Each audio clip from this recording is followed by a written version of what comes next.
Ese lugar, se se coñece, pois, esa carretera, a marxen dereita hai un monte que é alto, vale? Entonces aí non hai forma de que un corpo sea escondido, pero pola marxen esquerda sí que hai un terraplén que poden ir polo monte. Entonces, ao chegar ao sitio onde eu a vin e fomos un poquinho máis abaixo, porque había como unha tajea que podía, casualmente, podía ser que podía estar ali escondido o corpo, non?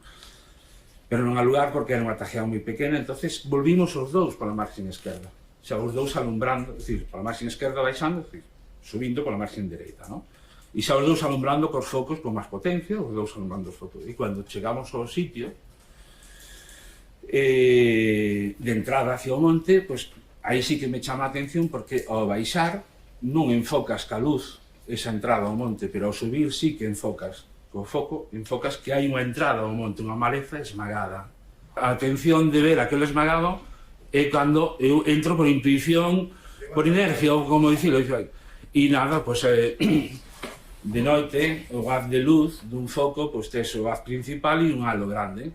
Bueno, pois vas mirando o haz principal, pero xa polo rebie do ollo, o halo de luz xa me alumbra un esmagado e os pés dun corpo. Entonces, cando alumbro, xa vexo unha muller morta, e eu mirei para ela, pois, 4 ou 5 segundos escasamente para saber que era unha muller.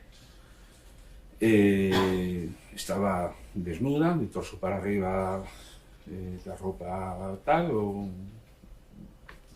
pantalón baixado e con unhas manchas de sangre pola parte esquerda, que, como lle dixen no cuartel de Guardia Civil, non fun capaz, porque non mirei para ela, de si era unha ferida de arma blanca ou si era unha lesión do tempo que estuve ali de noite, que foron a Limaña a hurgar no corpo, non.